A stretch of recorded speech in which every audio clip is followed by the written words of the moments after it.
अनादिकाल से अनंत काल तक एक सा रहने वाला हमारे त्रिएक परमेश्वर की महिमा और स्तुति, तारीफ और गुणानुवाद हो।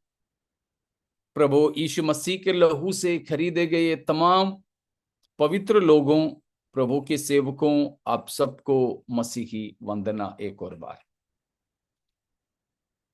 हम लोग पिछले कुछ समयों से प्रभु के वचन प्रकाशित वाक्य की पुस्तक सीखने की कोशिश कर रहे हैं। परमेश्वर अभी तक हमारी मदद की। हम लोग 14वीं अध्याय में हैं।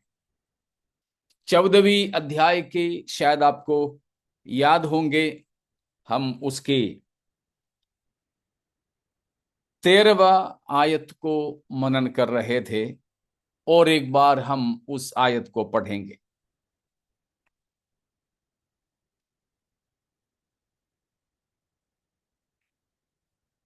प्रकाशित वाक्य 14 का 13।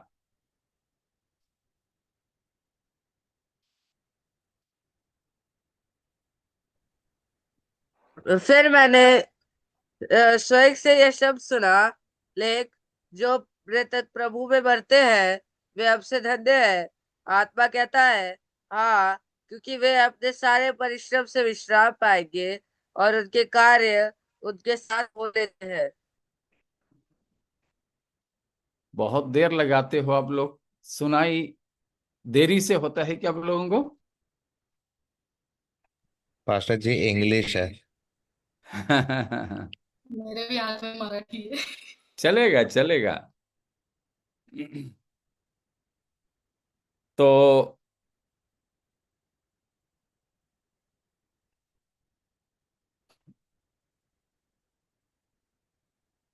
प्रकाशित वाक्य 14वीं अध्याय को हम लोग मनन कर रहे हैं। उसमें हमने 1,44,000 पवित्र लोगों के गाना और उनकी विशेषता, उनकी पहचान, ये सब पाए थे 5वीं आयत तक। और 6 से लेकर हम लोग देख रहे थे 6-7 में एक पहला स्वर्गदूत कुछ संदेश दिया। 8वां आयत में दूसरा स्वर्गदूत का संदेश, और 9 से 12 तक की आयतों में तीसरा स्वर्गदूत का संदेश।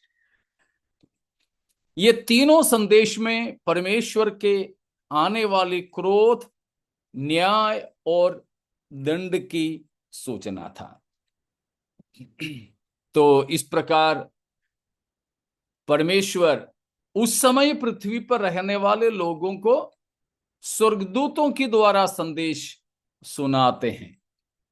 अभी कलीसिया को प्रभु ने रखा है। उस समय स्वर्गदूतों के द्वारा ये संदेश सुनाने से भी हम ये समझ सकते हैं कि उस समय कलीसिया धरती पर नहीं है। उससे पहले कलीसिया उठा ली जाएगी। उसके बाद है हम स्वर्ग से एक आवाज को सुनते हैं, जिसके बारे में हमने 13वां पद में पढ़े। स्वर्ग से और एक आवाज सुनाई दे रहा है। तो हमने देखा कि ये कौन है करके हमें पता नहीं है, लेकिन स्वर्ग से हैं तो जहां तक परमेश्वर की आवाज हो सकता है। तो हम उस बात को देखा और उसमें हमने पाया कि वो आवाज ने बताया, लिखो, आज से प्रभु में मरने वाले मृतक धन्य है। तो मृत्यु का मतलब क्या है हमने पिछले हफ्ता देखा। प्रभु में मरने वाले कितने प्रकार के मृत्यु है, जीवन है, जन्म है, ये सब भी हमने देखा। हमने पाया कि दो जन्म का मतलब ये नहीं कि हम मरने के बाद किसी मां के पेट में होते हो, नहीं, ये जिंदगी केवल एक ही बार के लिए है। हमारी भारतीय संस्कृति के अनुसार जन्म और मृत्यु खत्म ही नहीं होता है। जनन मरण चक्र बोलते हैं उसको, cycle of birth and death. कोई मरता है तो पैदा होने के लिए मरता है, कोई पैदा होता है वो मरने के लिए, मरता है तो पैदा होने के लिए। ऐसे जन्म जन्म मृत्यु, वो ऐसे गोल गोल चक्कर घूमते रहते हैं। न जाने कितने लाखों जन्म होते हैं ऐसे। ये है हमारे भारतीय संस्कृति में, लेकिन बाइबल वो नहीं सिखाते हैं। इसीलिए बोलते हैं ये जन्म में नहीं तो भी अगला जन्म में अवसर है। हाँ, ये गाड़ी चले जाए तो जाने दो, दूसरा पीछे आ रहा है। हमारे इधर मुंबई में आपको पता है लोकल ट्रेन बड़ी भीड़ भरी रहती है। 25 सेकंड 25 पल के लिए एक स्टेशन में रुकती है तो सैकड़ों लोगों को उतरना और उतने ही लोगों को चढ़ना हर किसी की वश की बात नहीं है। फिर कुछ लोग डरते डरते खड़े होते होते में पता नहीं चलते कि गाड़ी के अंदर पहुंच जाते हैं, भीड़ उनको धकेल कर ले जाते हैं। तो कुछ लोग हैं भीड़ देख करके पीछे हट जाते हैं, बोलते हैं कोई बात नहीं भाई, जाने दो, पीछे गाड़ी आ रही है। इसी तरह भारतीय संस्कृति के अनुसार है कि ये जन्म में नहीं तो अगला जन्म में। लेकिन बाइबल उस बात के लिए भारतीय विचार से सहमत है या नहीं? नहीं है। नहीं है, नहीं है। बाइबल बताते हैं एक ही बार मरना। आप जानते हैं, फिर भी पढ़ लीजिए इब्रानियों 9 उसकी 27वां वचन, 9:27। और जैसे मनुष्यों के लिए एक बार मरना और उसके बाद न्याय का होना नियुक्त है,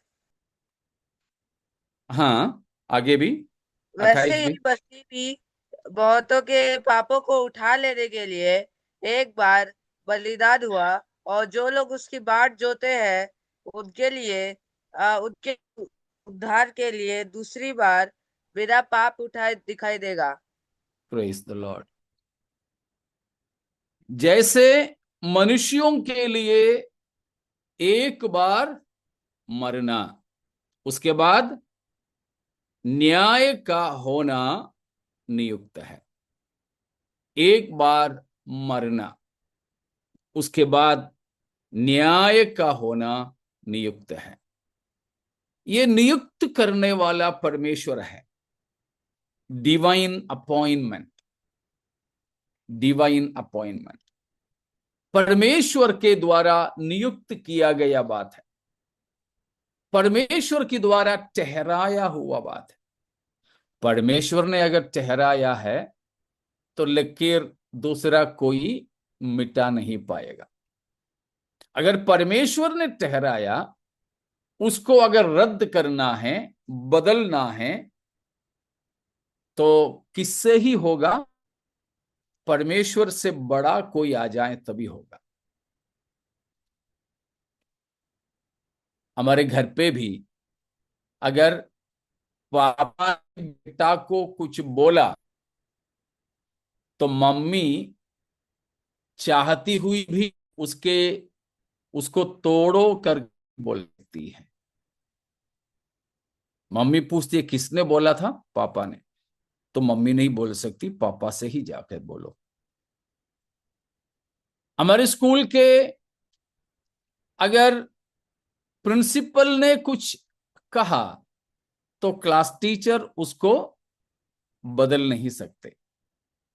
हाँ, प्रिंसिपल से भी बड़ा कोई हो तो वो शायद बदल सकते। मानो हमारे घर में होता था कि हमारे भैया बच्चों को कुछ बोलता, वहीं खड़ा रहना, अंदर नहीं आना, वहीं बैठा रहना, हिलना नहीं, खाना नहीं देना। लेकिन जब हमारे पापा जी को पता चलता है तो पापा जी बोलता था भैया के बच्चों को, इधर आ बेटा खाओ, ये पापा ने मना किया है। अरे मैं तो पापा की बोल रहा। तो पापा ने जो बोला है वो पापा के पापा चाहे तो तोड़ सकता है, लेकिन यहां हमारे लिए मृत्यु, एक बार की मृत्यु को ठहराने वाला परमेश्वर है। तो परमेश्वर ने ठहराया हुआ बात दूसरा कोई तोड़ नहीं सकता। इसलिए यह हमेशा के लिए है कि हर एक मनुष्य के लिए एक बार मरना, उसके बाद न्याय का होना नियुक्त है, यानी ठहराया है। परमेश्वर ने अपॉइंट किया है, ऑर्डाइन किया है। इसलिए कोई ये गलतफहमी में मत रहना, इस जन्म में नहीं तो अगला जन्म में नहीं, अगला कोई जन्म है ही नहीं।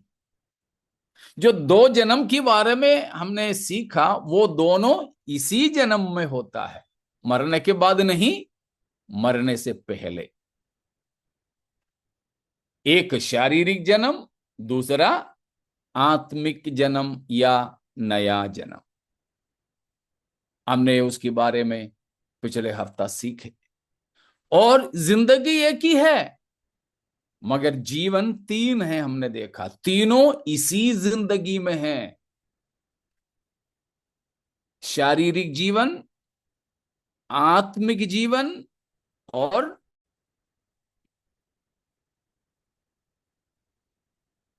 तीसरा अनंत अनंत जीवन। आनंद जीवन। हाँ, शारीरिक जीवन, आत्मिक जीवन और आनंद जीवन।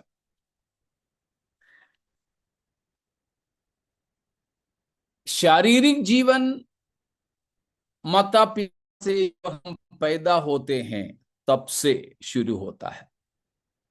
आत्मिक जीवन जब से हमारा नया जन्म होता है तब से शुरू होता है। अनंत जीवन भी तभी शुरू होता है, लेकिन वो अनंत काल के लिए लगातार चलता चला जाता है।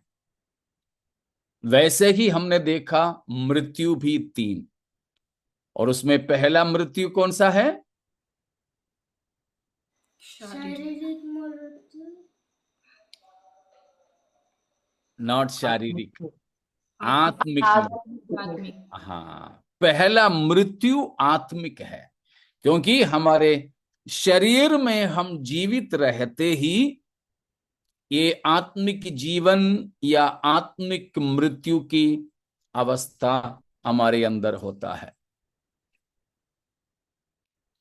और उसके बाद होता है शारीरिक मृत्यु, और तीसरा है अनंत मृत्यु। तो यहां ये जो प्रकाशित वाक्य 14वीं अध्याय की 13वीं आयत में बताया हुआ मृतक, मरने वालों की यहां की मृत्यु कौन सी मृत्यु है? इनमें से कौन सी मृत्यु के बारे में बताया है? शारीरिक शारीरिक मृत्यु। उसको हम ऐसे बोल सकते हैं, नया जन्म पाके आत्मिक जीवन में जिंदा रहने वाले शारीरिक मृत्यु को पाते हैं, उनके बारे में लिखा है। ठीक है ना? आत्मिक जन्म पाए हुए, इसीलिए आत्मिक जीवन पाए हुए लोगों के शारीरिक मृत्यु के बारे में 14वीं अध्याय की 13वीं आयत में बताया है। वे धन्य हैं। उसका मतलब भी हमने देखा, धन्य का मतलब सबसे ज्यादा आनंदित रहना, सबसे ज्यादा आनंदित रहना।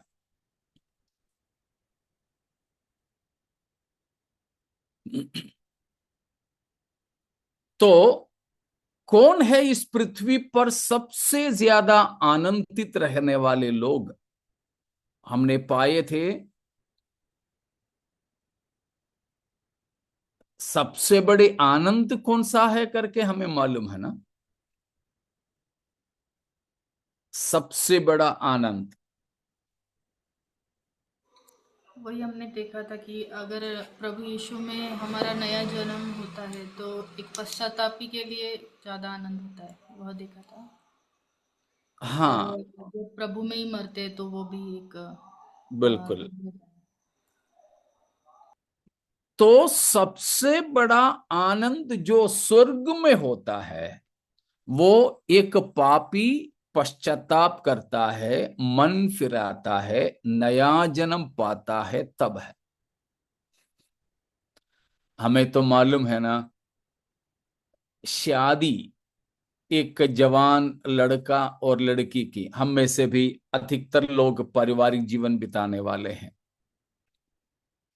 मेरा भी शादी का करीब अभी 30 साल हो रहा है।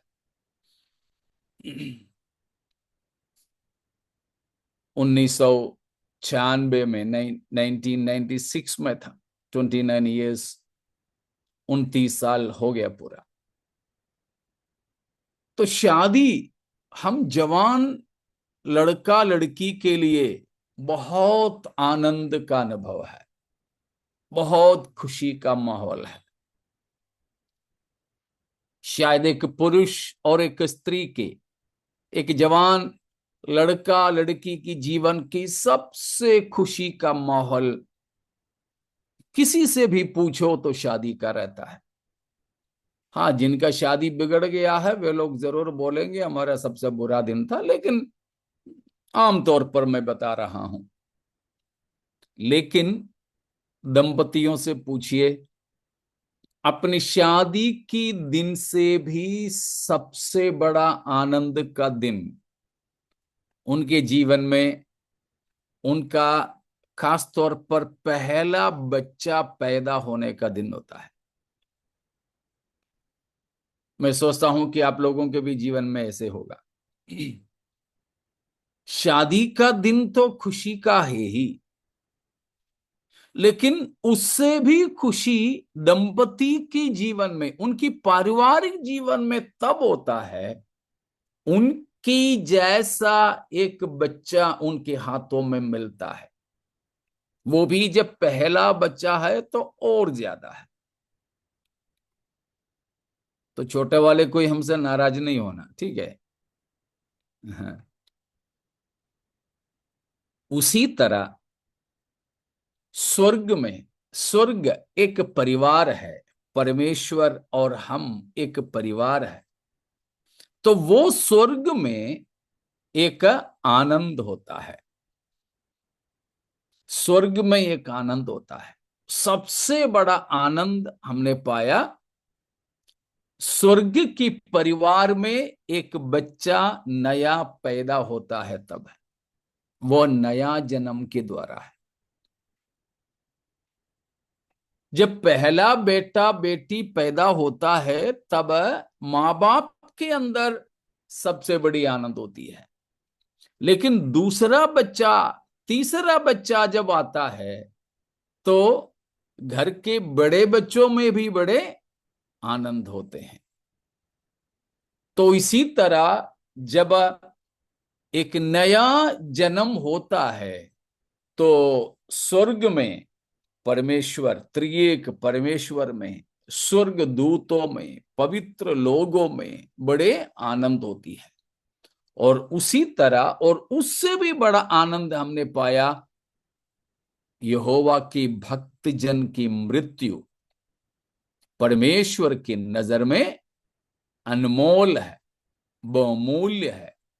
भजन 115 में से 116 में से हम लोग पढ़े थे। तो ये धन्य अनुभव है। क्यों ये धन्य है, क्यों ये आनंद का है? इसीलिए हमने पाया कि हम परिश्रम से विश्राम पाना है। हमारी परिश्रम, हमने देखा सबसे बड़ा दो परिश्रम याद होंगे। पहला, हमारे व्यक्तिगत जीवन में पवित्रताई की खेती करना है, और उसका फल क्या मिलेगा?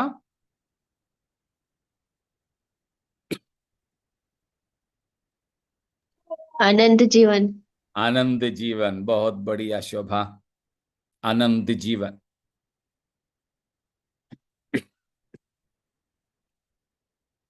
और दूसरा खेती हमें कहां करना है? दुनिया में। दुनिया में, संसार में। संसार में कौन सी खेती करेंगे हम? आत्मा की। हाँ, सुसमाचार सुनाने का, आत्माओं की खेती। हम कटनी करेंगे आत्माओं को, और ऐसे आत्माओं को हम जीतेंगे तो स्वर्ग में हमें बहुत आनंद मिलेगा। इसलिए वहां पर हमें मिलने वाला आनंद की मुकुट, आनंद का मुकुट, द क्राउन ऑफ जॉय, आनंद का मुकुट। पहला थिस्सलुनीकियों 2 का आखिरी 2 वचन को पढ़िए। पहला थिस्सलुनीकियों 2 का आखिरी 2 वचन।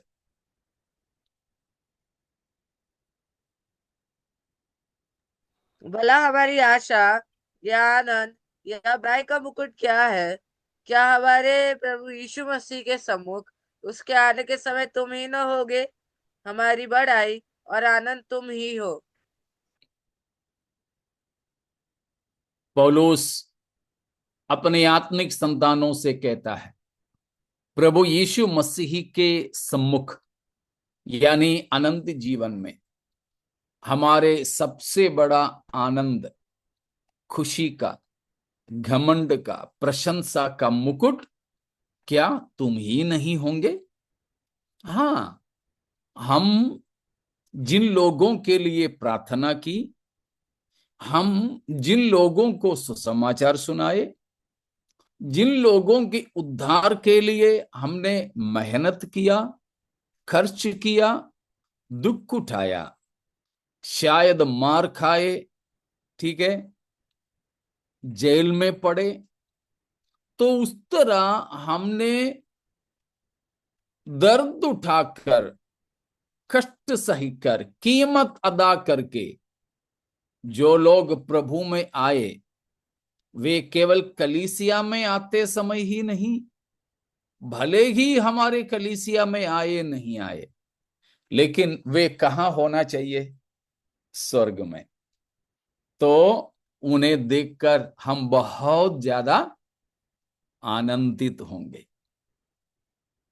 हालेलुया, बहुत ज्यादा आनंदित होंगे। तो इसीलिए वो है ये जो 13वां आयत में बताया हुआ काम या कार्य जिससे हमें विश्राम मिलेगा। तो हम जब तक जीवित है तब तक ये दोनों कार्यों में परिश्रमी बन जाएं, ठीक है ना? ये दोनों कामों में हम काम करने वाले, परिश्रम करने वाले बनते जाएं। और तीसरी बात हमने वहां पर देखा कि उनके काम उनके पीछा करता है। यानी हमने हमारी मृत्यु के द्वारा परिश्रम से छुट्टी ले लिया तो उसका मतलब ये नहीं तब तक जो काम किया वो सब पानी में गया, नहीं। हम शरीर में रहते हुए परमेश्वर के लिए जो कुछ भी किया है वो सब कुछ हमारे ही पीछा करेंगे। हमें प्रतिफल मिलने के लिए न्यायासन के सामने वो सब कुछ पेश होगा। समझ में आ रहा है ना?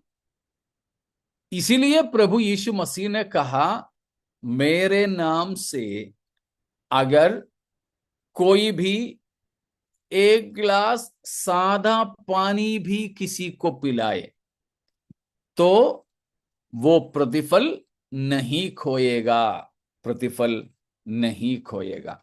ठीक है ना? इब्रानियों की पत्री 6वां अध्याय, इब्रानियों 6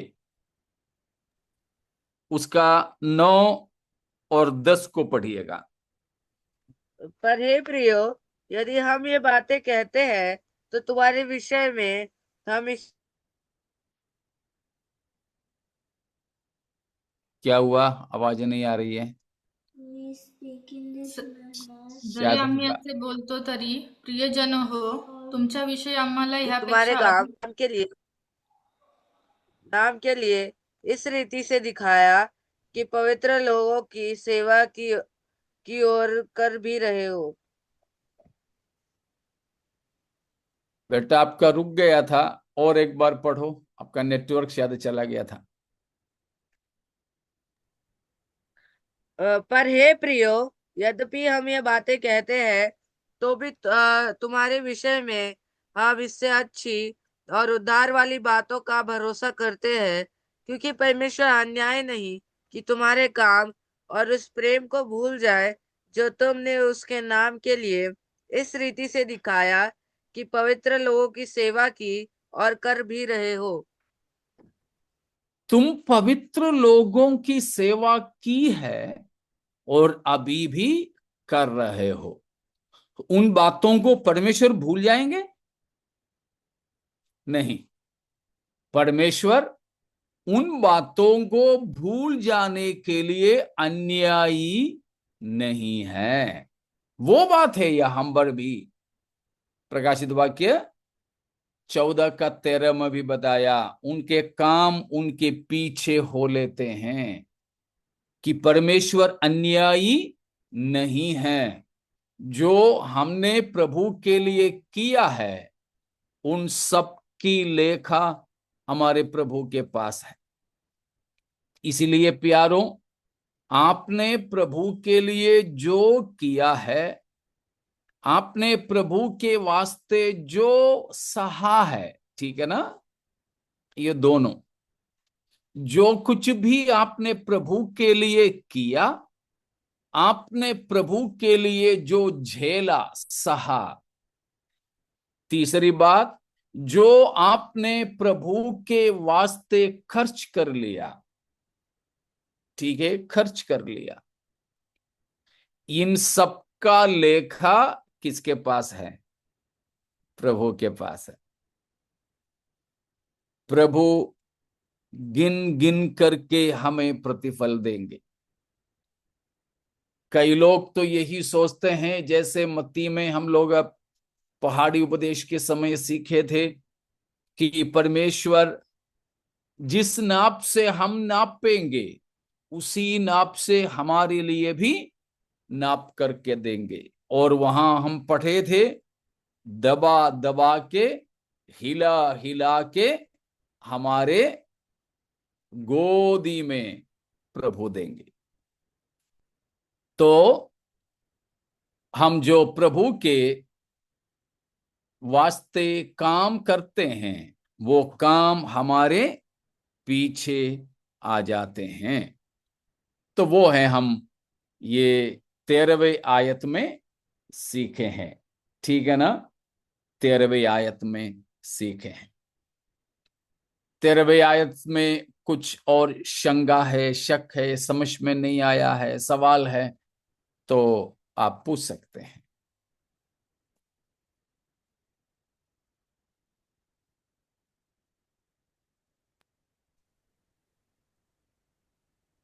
अच्छा जी, ठीक है, हाँ जी।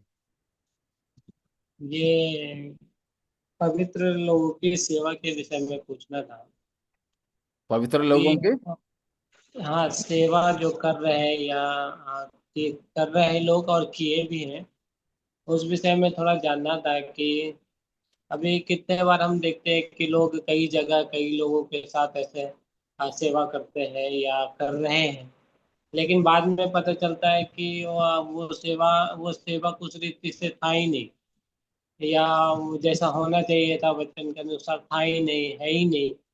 तो जो किए गए, जो भोले इंसान ने जो सेवा किया, तो उनका वो सेवकाई व्यर्थ जाएगा। आप समझ नहीं। नहीं समझ पाया मैं, आप क्या बोल रहे हो? हाँ, मैं पूछ रहा था ना पास्टर जी, पवित्र लोगों की सेवकाई के विषय में। तो कई बार ऐसे हम देखते हैं कि लोग ऐसे परमेश्वर के लोगों को नाम लेकर के, या परमेश्वर के लोग हैं या परमेश्वर के दास हैं, तो उनकी सेवा करते हैं, लेकिन बाद में मालूम होता है कि वो ऐसे वो वचन के अनुसार थे ही नहीं, या वचन के अनुसार नहीं थे, उनका जीवन भी नहीं था। तो जो भोले लोग जिन्होंने सेवा किया या सेवा में अर्पण किया, तो उनका फिर ऐसा व्यर्थ जाता है, क्योंकि ये लिखा हुआ है कि जो पवित्र लोगों की सेवकाई कर रहे हैं उनको परमेश्वर ध्यान रखते हैं। मतलब आप ये पूछ रहे हो कि मानो आपने मेरे मदद किया, लेकिन मैं झूठा निकला, तो आप प्रतिफल खोओगे, यही सवाल ना? नहीं खोएंगे।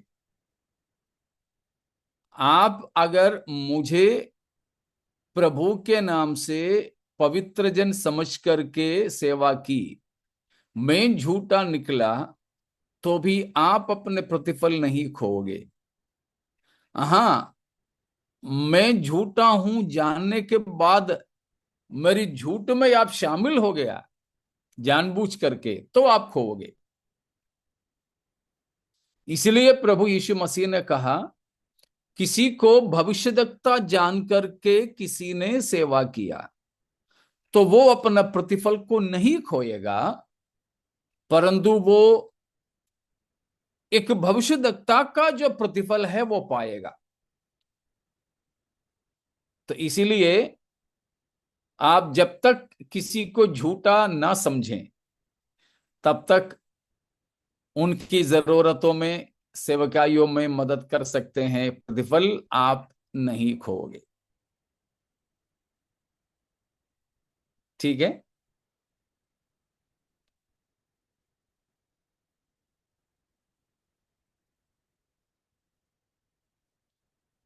और कुछ?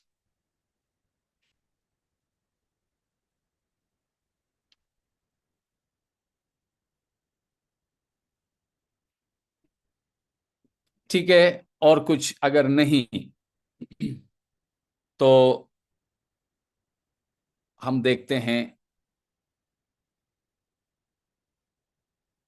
यहां पर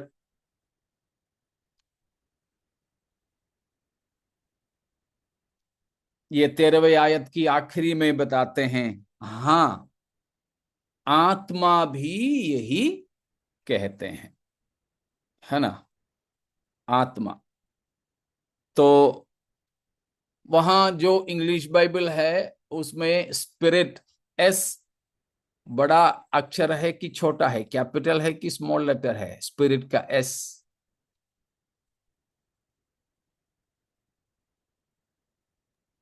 capital. Capital. Capital. Capital, capital है। मतलब वो पवित्र आत्मा के लिए है। तो जहां बाइबल में स्पिरिट का एस बड़ा अक्षर में है, तो वो पवित्र आत्मा के लिए है। छोटा एस है तो मनुष्य की आत्मा या दुष्ट आत्मा किसी के लिए हो सकता है। तो यहां पवित्र आत्मा भी यही कह रहा है, the third person in the trinity. त्रिएकत्व में एक व्यक्ति है पवित्र आत्मा, वो पवित्र आत्मा भी यही कहता है कि आपल्या कष्टांपासून सुटून त्यांना विसावा मिळेल आणि त्यांची कृत्ये तर त्यांच्या बरोबर जातात. या पवित्र आत्मा भी उस बात के लिए गवाही दे रहा है, पवित्र आत्मा भी। तो शहीदों के विषय में, प्रभु के लिए जो मारे जाते हैं उनके विषय में ये बात बता रहे हैं। 12 का 11 एक और बार पढ़ेंगे, पहले पढ़ चुके हैं। 12 का 11 प्रकाशित वाक्य ही।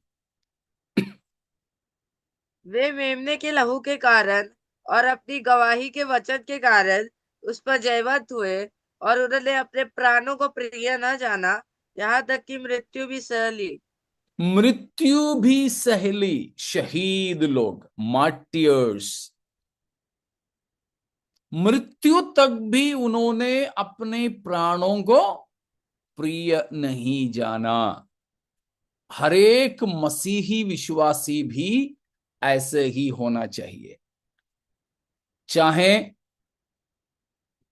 हम लोग झूठा मसीह के जमाने में जिए या इस जमाने में जिए, ठीक है, हम अपने प्राणों को प्रिय नहीं जाने,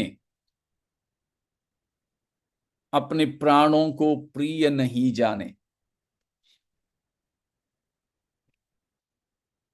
प्रेरितों के काम 20 का 24 भी देखिए, एक्ट्स 20:24, 20 का 24।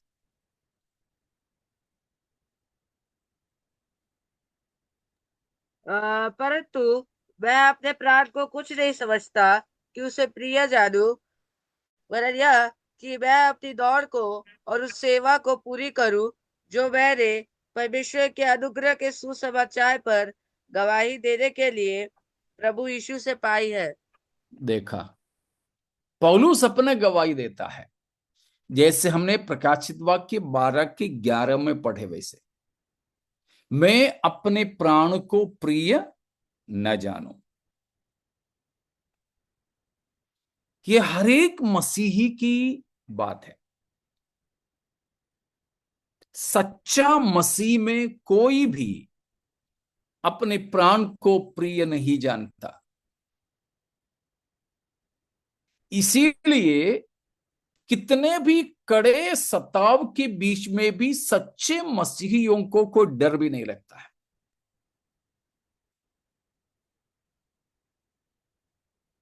मैं मार खाऊं, मैं मारा जाऊं, ये डर एक मसीही भक्त को कभी नहीं होगा, क्योंकि हमने पाया एक सही भक्त की मृत्यु परमेश्वर के लिए अनमोल है, बहुमूल्य है। तो पवित्र आत्मा प्रकाशित वाक्य 14 की 13वां वचन में ये बात को पुख्ता करता है, साबित करता है। हाँ, प्रभु में मरने वाले धन्य हैं, उनको अपने कामों से, परिश्रम से विश्राम मिलना है, और उनके काम उनके पीछे हो लेते हैं। पवित्र आत्मा भी यहां पर हमें बता रहे हैं। प्यारो, हम प्रभु के वास्ते मर भी जाएं, एक दिन पहले हम मर जाएं, तो भी वो हमारे लिए घाटा है? बिल्कुल नहीं, बिल्कुल भी नहीं। एक दिन पहले, एक साल पहले हम मर जाएं, प्रभु में मर जाएं, तो भी हमारे लिए कोई घाटा नहीं है।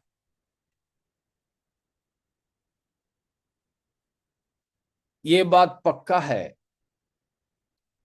हमने 11वें अध्याय की 7-8 पदों को भी पढ़ते समय ये बात बताया था कि जब तक हमको पूरा करने के काम हम सिद्ध नहीं करें, तब तक मृत्यु हमारे पास नहीं आ सकती है।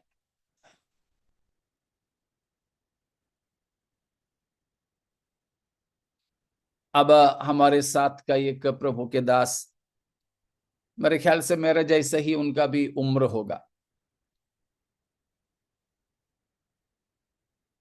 उनको अभी पता चला कि कैंसर है, 4th स्टेज है, चौथा मतलब आखिरी स्टेज है, कि कोई ऑपरेशन नहीं हो सकता, कोई इलाज नहीं हो सकता, क्योंकि कोई इलाज करने से कोई फायदा नहीं है वैद्यों के अनुसार।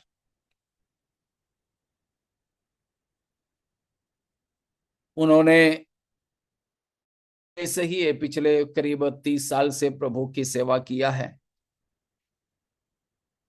गैर मसीह पृष्ठभूमि से प्रभु को ग्रहण किया है। घर में कोई धन संपत्ति वाला नहीं है। ये 30 साल की सेवकाई में उन्होंने कुछ ऐसा कमाया नहीं है, ना मकान बनाया, ना जमीन खरीदा। 2 बेटियां हैं, उनको पढ़ाया, और लगभग हमारे बड़ा बेटे उससे शायद छोटा है, छोटी है, लेकिन लगभग उसी उम्र के हैं। तो दोनों बच्चियों की शादी भी नहीं हुआ है। अब पता चला, अब नया एक कलीसिया में उनका ट्रांसफर होकर के पहुंचा, कुछ ही दिन के अंदर पता चला कि ऐसा कैंसर आखिरी स्टेज पर है। मैंने उनसे बात किया तो उनने बोला कि पास्टर, मुझे इस बात की कोई चिंता और कोई डर नहीं है कि मैं मर जाऊंगा। डॉक्टरों ने बोला है कुछ ही दिन बचेगा। अब फिर दूसरा एक डॉक्टर उनको दूसरे एक गोली दिलवाया। वो इंडिया में नहीं बनता है, बाहर देश में बनता है। 15 दिन की गोली के लिए 1.25 लाख रुपया, 1 महीने के लिए 2.5 लाख रुपया चाहिए, ऐसी दवा। तो डॉक्टर ने बोला ये दवा इतना महंगा, खाने वाले 5-6 साल तक तो जिंदा रहा है करके, मतलब ज्यादा से ज्यादा उतना ही जिएगा करके डॉक्टर बता रहा है। लेकिन ये प्रभु के दास ने बोला, पास्टर मुझे कोई चिंता नहीं कि मैंने मकान नहीं बनवाया, मेरी पत्नी बच्चों के लिए कुछ कमाया नहीं, बच्चों की शादी नहीं हुआ, इसकी चिंता मुझे नहीं है। उनने बोला कि मेरे को बोला कि मैं जानता हूं अगर मेरी सेवा मुझसे जो प्रभु करवाना चाहता है वो पूरा हो गया तो फिर मुझे यहां रहना नहीं है, तो ही प्रभु मुझे लेकर जाएगा। अगर मुझे और कुछ करना बाकी है, मेरे से प्रभु करवाना चाहें, तो कितना भी असाध्य बीमारी हो, मैं नहीं मर सकता है। जरूर इस बात को आप जानिए कि हमारे लिए प्रभु ने जो रखा है वो पूरा किए बिना या हमसे करवाए बिना मौत हमारे पास नहीं आ सकती है। इसलिए हैं हमने 11 का 7 और 8 में पढ़े थे 2 गवाहों के बारे में, याद होंगे आपको ना। वे अपने गवाही दे चुके होंगे, तब अथाह कुंड से निकल कर आने वाला वो पशु उनसे लड़कर उनको मार डालेंगे। काम हमारा पूरा हो गया तो फिर देखिए प्यारो, हमारे मृत्यु होना है, 2 में से कोई एक पूरा होना चाहिए। जैसे हमारे बच्चे लोग परीक्षा लिखते हैं, मतलब 2 घंटे का इंतजाम है, परीक्षा है, 2 घंटे का एग्जाम। आप एग्जाम हॉल से कब निकल सकते हो? वाप क्यों बच्चे लोग?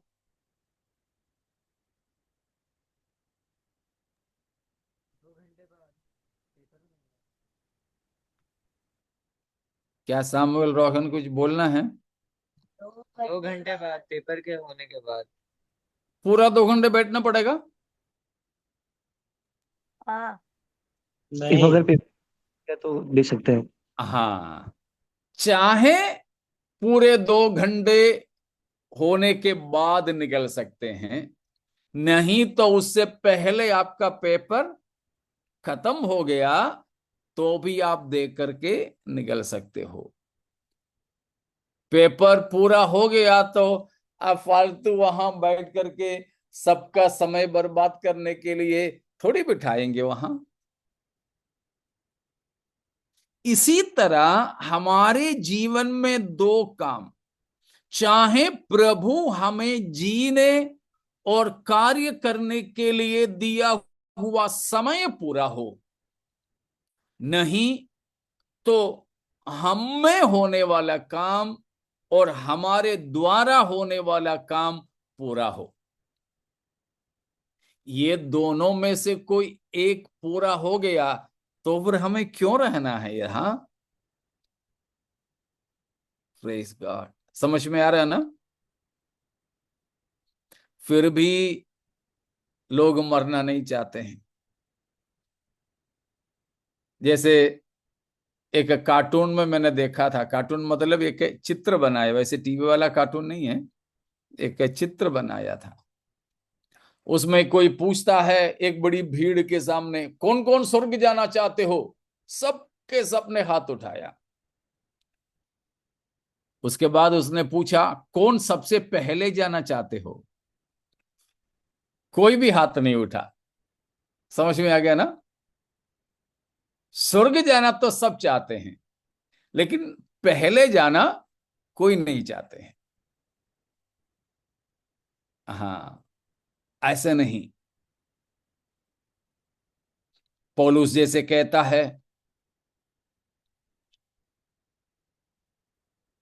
मैं कूच करके मसीह के पास जा रहा हूं, क्योंकि वो अति उत्तम है। फिलिपियों 1:22-23 में लिखा है, अति उत्तम है प्रभु मसीह के पास जाके रहना।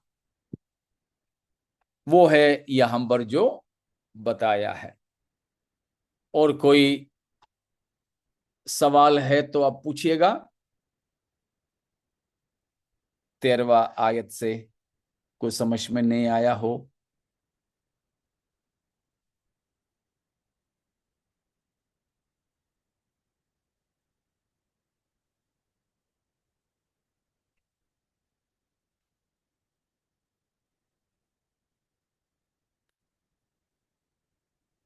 ठीक है,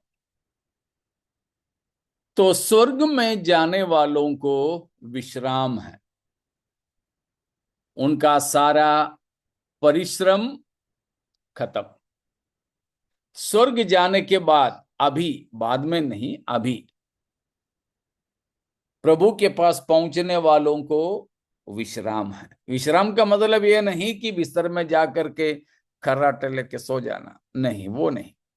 यहां विश्राम का मतलब है कोई जिम्मेदारी निभाने के लिए नहीं है, सारे जिम्मेदारियों से स्वतंत्र होना। मतलब अभी मान लीजिए हम अभी मर जाते हैं, प्रभु के पास हमारी आत्मा और हमारे प्राण पहुंच जाते हैं। वहां हमें कुछ काम है विशेष करने के लिए, कोई जिम्मेदारी नहीं है, कोई जिम्मेदारी नहीं है। हाँ, प्रभु की उपस्थिति अनुभव करते हुए, आनंद मनाकर, प्रभु की स्तुति करते हुए, वहां रहना, उसका नाम है विश्राम। विश्राम हमारे लिए एक बड़े वायदा है, ये विश्राम की वायदा। ठीक है, इब्रानियों में हम कुछ दिन पहले पढ़े थे, हमारी कलीसिया में। एक और बार उसको पढ़ करके छोड़ देंगे, विवरण की जरूरत शायद नहीं है।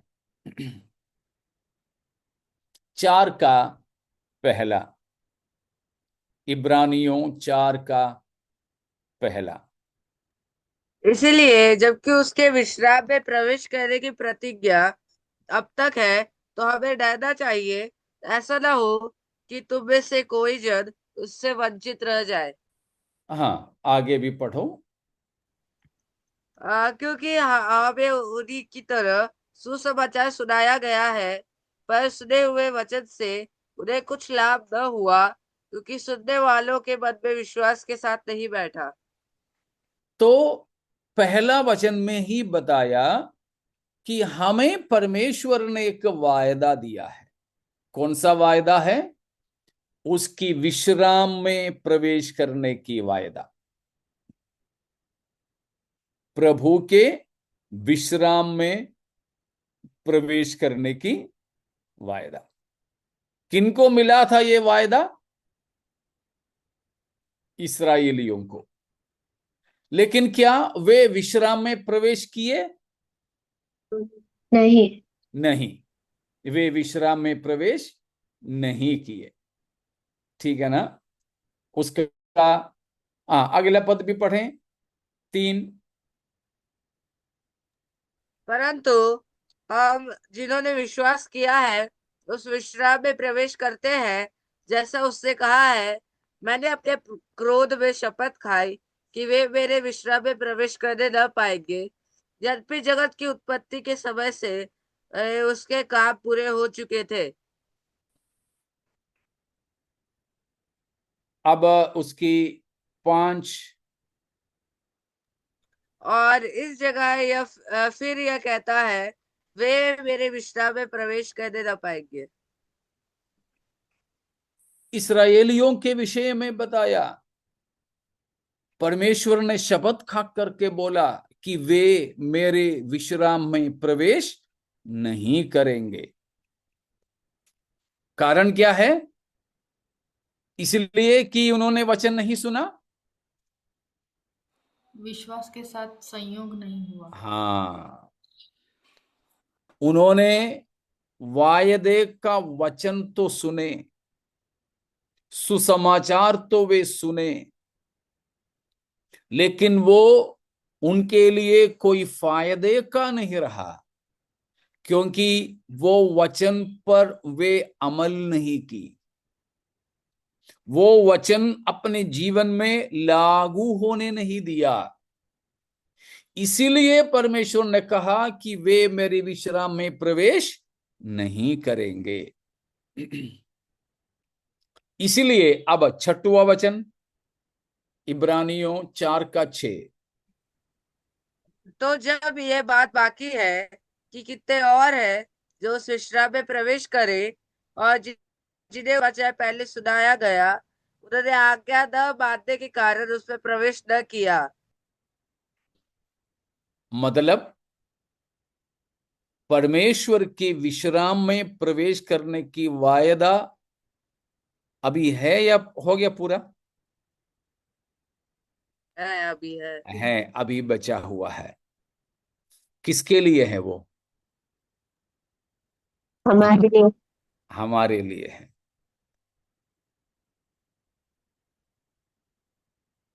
हम कब प्रभु के विश्राम में प्रवेश करेंगे? जब उसकी आज्ञाओं को मानेंगे। हाँ, वो उसकी व्यवस्था है। विश्राम में प्रवेश करने की व्यवस्था ये है, शर्त ये है कि हम उसकी आज्ञाओं को मानेंगे। लेकिन समय कब है हम प्रभु के विश्राम में प्रवेश करने का? जब हम प्रभु में मरेंगे, मतलब विश्राम। मरेंगे। हमारे मृत्यु के द्वारा ही हम उस विश्राम में प्रवेश कर सकेंगे। वो है हमने प्रकाशित वाक्य 14 की 13वीं वचन में देखा। तब तक हमें परिश्रम करते रहना है, मेहनती किसान बने रहना है, दिन रात हमें मेहनत करना है, पवित्र रहने के लिए भी, आत्माओं को जीतने के लिए भी। ये दोनों परिश्रम हम करते रहें। वो जब हम रात की समय में सोते हैं तब भी हम परिश्रम कर रहे हैं।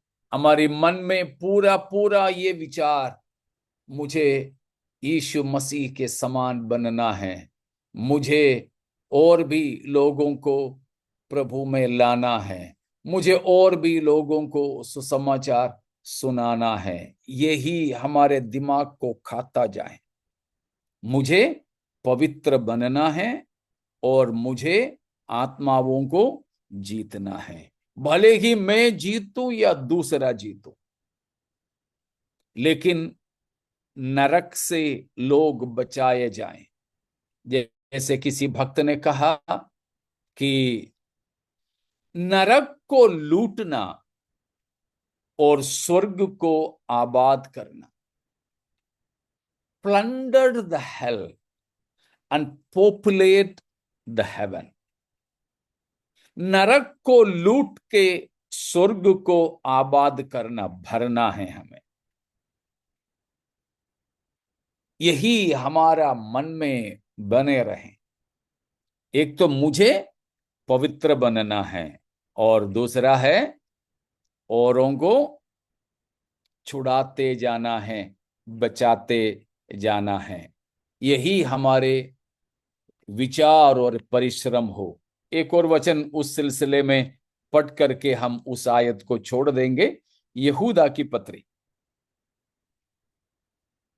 उसकी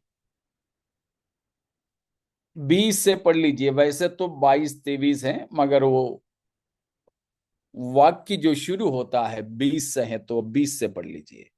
पर जून हे 20 फॉलोइंग। या पर हे प्रियो, तुम अपने अति पवित्र विश्वास में उन्नति करते हुए और पवित्र आत्मा में प्रार्थना करते हुए अपने आप को परमेश्वर के प्रेम में बनाए रखो और अनंत जीवन के लिए हमारे प्रभु यीशु मसीह की दया की बाट जोते रहो। उन पर जो शंका में है, दया करो। तो वो दो बात हमें क्या करना है 20वीं आयत से लेकर 23 तक बताया है। 20, 21, 22, 23 हमारी जिम्मेदारी, ठीक है। कुल मिलाकर 20-21 में ये बताया है हमें आत्मिक उन्नति करते जाना है, प्रभु यीशु मसीह के आने का बाट जोते रहना है, अनंत जीवन में अर्थात विश्राम में प्रवेश करने की बाट जोते रहना है। तब तक हमें क्या करना? हाँ, अगला पद को पढ़िए।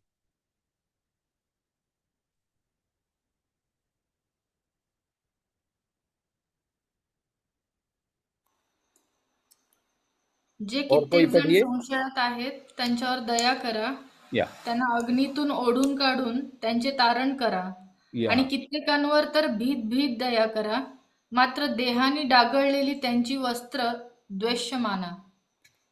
Praise God. ये दो बात वहां पर बताया है। क्या करना है हमें? कुछ लोगों को दया करना है। वो भी कैसे? डरते डरते। हाँ, डरते डरते, डरते डरते। आग में से किसी किसी को खींचकर, तारण उद्धार के लिए। हाँ, तारण देना है, उद्धार में लाना है। लेकिन तब भी हम डर जाएं कि हम पर आग ना लगे और पाप से कलंकित हुआ वस्त्र से भी घृणा करें, दूर रहें। देखा, ये है ये दो बात हमको जो करते रहना है। क्या है? डरते डरते और पाप से कलंकित कपड़े से भी दूर रहना, मतलब अपने व्यक्तिगत जीवन की पवित्रीकरण, व्यक्तिगत पवित्रता। और दूसरा है आग में से लोगों को खींचकर उद्धार में लाना, मतलब आत्माओं को जीतना। प्यारो, यही दो काम हमारा सबसे बड़ा परिश्रम है।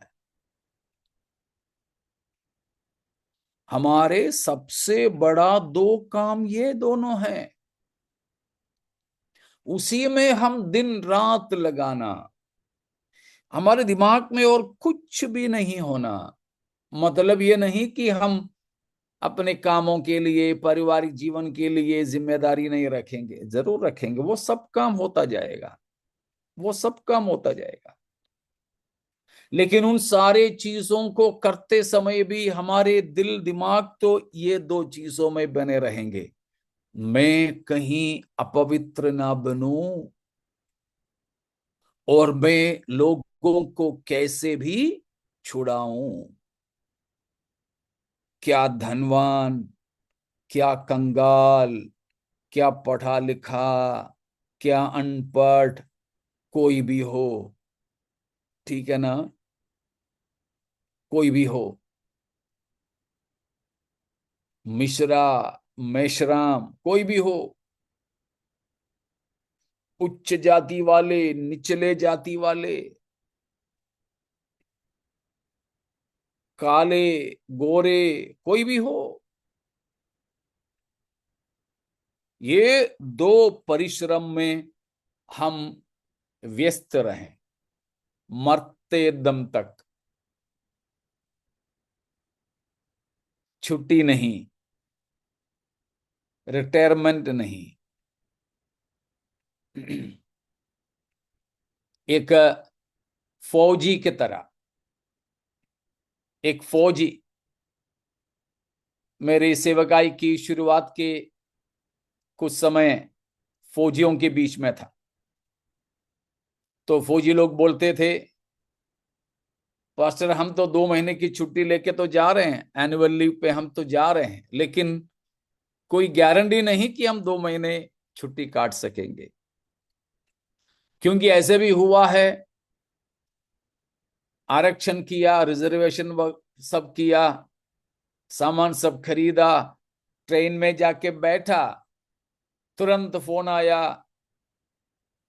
वापस आओ, कुछ जरूरी काम है, नहीं छुट्टी जा रहे, बोल नहीं सकते। भर्ती हुआ तो साल में 10 महीने के लिए नहीं भर्ती हुआ, पूरे 12 महीने के लिए। इसीलिए फौजियों को, हाँ सुबह 8 घंटे काम करो फिर घर जाओ, नहीं, 24 घंटे वे ड्यूटी पे हैं।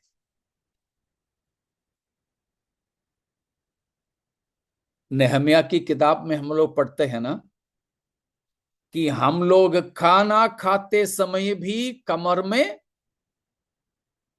तलवार बांध के रखे थे, काम करते थे तो एक हाथ में तलवार, दूसरा हाथ में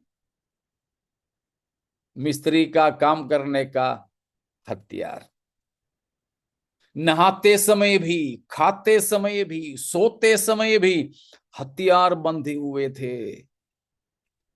इसी तरह है प्यारों, हम प्रभु के संतान हैं तो 24 घंटे, 7 दिन, 4 हफ्ते, पूरे 30 दिन, 12 महीने, मरने तक हम ऑन ड्यूटी है। मरने तक हम प्रभु के कार्य में तैनात है।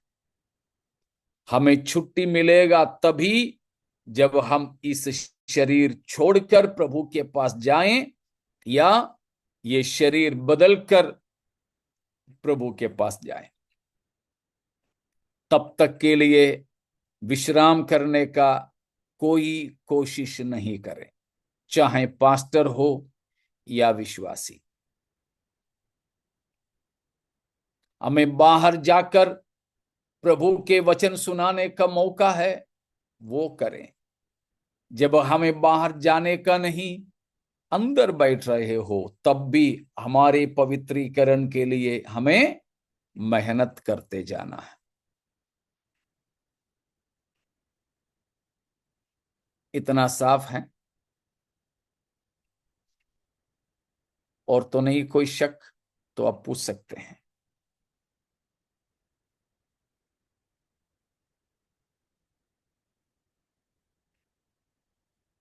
ठीक है, अगर और कुछ नहीं तो फिर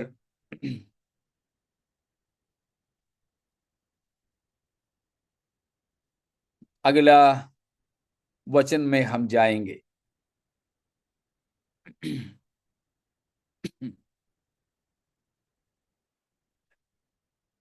अब 14वें वचन में हम चलते हैं। समय हमारा खत्म हो रहा है, खत्म तो नहीं होगा, लेकिन हम ये शुरू कर लेते हैं। 14 का 14। मैंने दृष्टि की और देखो, एक उजला बादल है, और उस बादल पर मनुष्य के पुत्र सरीखा कोई बैठा है, जिसके सिर पर सोने का मुकुट और हाथ में चोखा है, हेसुआ है।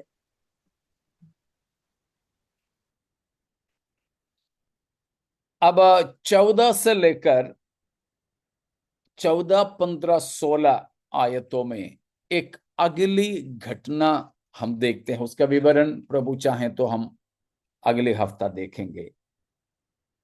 तो यहां पर बात यह है कि हेसिया सिकल, हेसिया लेकर बैठा हुआ कोई एक व्यक्ति को 14वीं आयत में हम देख रहे हैं।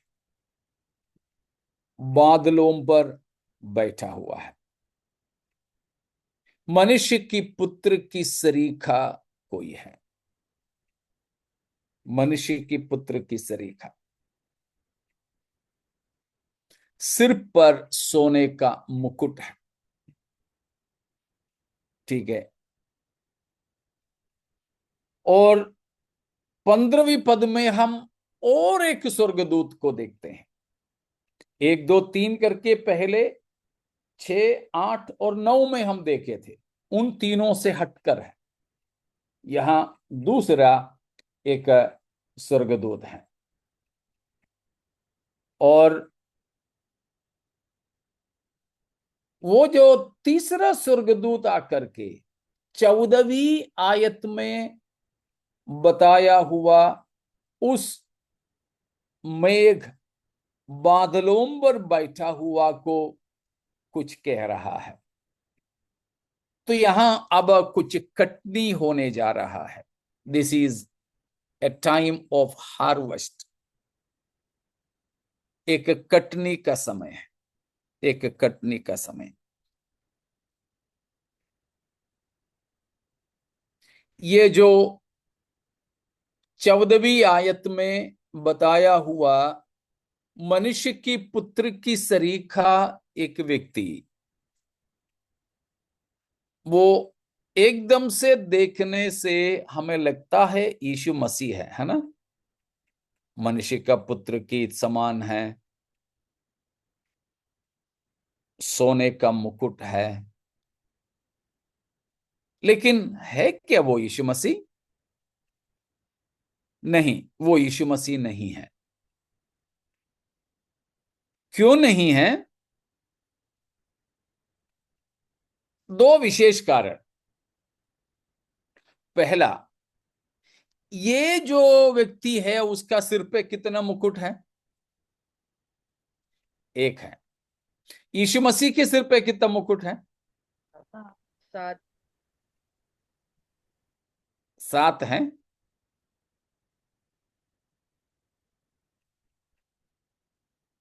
वीना क्या बोल रही हो?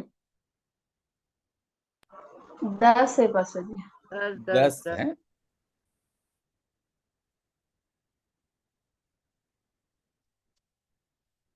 बहुत से लिखा है। 19 अध्याय की 11 से लेकर पदों में लिखा है, ना 7 है ना 10 है। ये 7 और 10 किसके सिर पे हैं? झूठा मसीह के और अजगर के सिर पे है। ठीक है, 7 और 10। यीशु मसीह के सिर पे बहुत से राजमुकुट हैं। तो 14 का 14 में जो मनुष्य की पुत्र की जैसा है, उसका सिर पे तो केवल एक सोने का मुकुट है। मसीह के सिर पे बहुत से राजमुकुट हैं।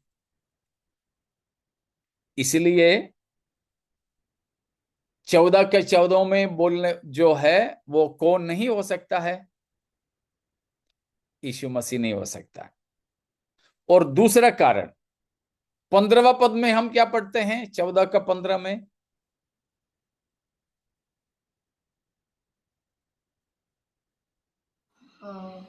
तेव्हा आणखी एक देवदूत मंदिरातून निघून जो मेघावर बसलेला होता त्याला उच्च वाणीने म्हणाला, तू आपला विळा चालवून कापणी कर, कारण कापणीची वेळ आली आहे, पृथ्वीचे पीक पिकून गेले आहे, वो आज्ञा दे रहे हैं।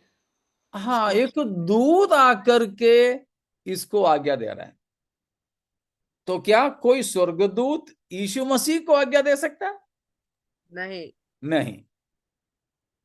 इसलिए भी हम समझ सकते हैं कि 14वीं आयत का मनुष्य के पुत्र के समान जो है वो यीशु मसीह नहीं हो सकता है। तो बाकी फिर कौन है, क्या है, उसको प्रभु चाहें तो हम अगली बार सीखेंगे। तो आज हम ये निर्णय के साथ विदा होंगे, जो समय मेरे सामने है वो मैं प्रभु के लिए काम करता जाऊं, विश्राम न पाऊं।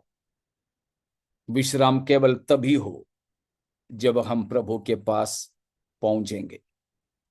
आओ हम उसके लिए अपने जीवनों को समर्पण करें।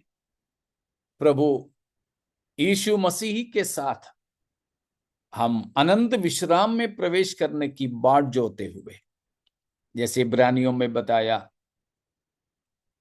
वो वायदा हमारे लिए बचा हुआ है, तो उसी की बाट जोते हुए हम आगे बढ़ें। परमेश्वर उसके लिए इन वचनों के द्वारा हम सबको आशीष देवे।